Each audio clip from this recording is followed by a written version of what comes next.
June 1962. The official FBI report concluded that the men drowned in the freezing waters before ever reaching the mainland. The currents were too strong, the water too cold.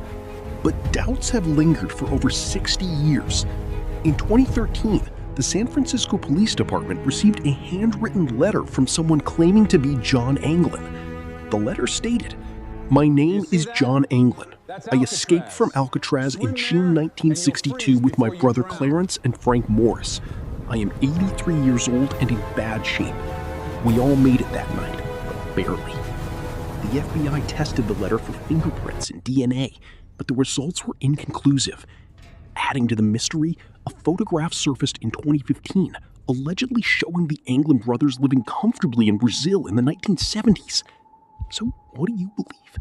Did the freezing waters of San Francisco Bay claim their lives? Or did three men pull off the greatest escape in history and live to tell the tale? Only 3 days left. Let us know in the comments below. Then we're out. At 7:15 a.m. the next morning, a guard walked the cell block for the routine wake-up call. When Frank Morris failed to respond, the guard reached through the bars and poked the head on the pillow. To his absolute horror, the head rolled off the bed and crashed onto the floor. The alarm was sounded immediately, echoing across the island. The prison went into full lockdown. Within hours, the FBI, the Coast Guard, and local police launched a massive, desperate manhunt. Helicopters scoured the bay, and boats patrolled the coastlines. In the days that followed, searchers found only fragmented clues: a paddle made of plywood, a deflated life vest washed up on a nearby beach, and a sealed plastic bag containing the Anglin brothers' personal photos. But there was no sign of the men. No bodies were ever recovered from the day. On the night of June 11th, 1962, the time had finally come. The men placed the lifelike dummy heads on their pillows, tucked them in with blankets, and squeezed through the small holes they had carved in their walls. They climbed the plumbing pipes up an unguarded utility corridor to the roof of the cell block. From there, they pried open a ventilation shaft and stepped out into the freezing, foggy night air. The guards, patrolling just meters away, heard nothing.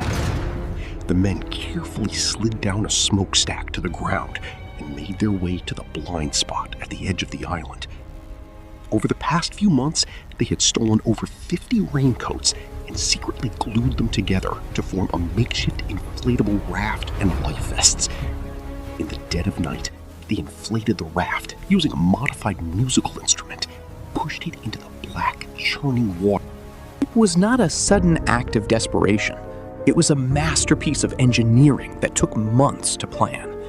Every night, while the prison band played music to drown out the noise, Morris and the Anglin brothers went to work. Using discarded saw blades found in the prison yard, stolen spoons from the cafeteria, and a drill fashioned from the motor of a broken vacuum cleaner, they painstakingly chipped away at the concrete walls around the air vents in their cells.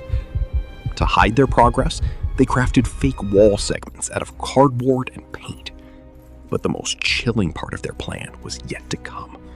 To fool the guards during the nighttime bed checks, the men created incredibly realistic dummy heads. They used a mixture of soap, toilet paper, and actual human hair swept up from the prison barbershop. They were building their replacements.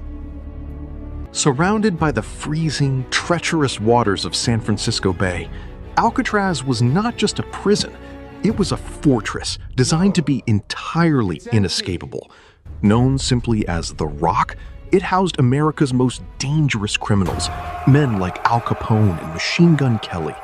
The guards boasted that no inmate could ever break out and survive the deadly, shark-infested waters. But in June of 1962, three men set out to prove them wrong. Frank Morris, a highly intelligent career criminal, and two brothers, John and Clarence Anglin, orchestrated what is now considered the greatest prison escape in American history. When the sun rose on the morning of June 12th, their cells were empty.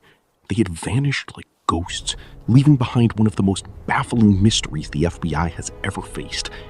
Did they drown in the icy bay, or did they pull off the perfect escape?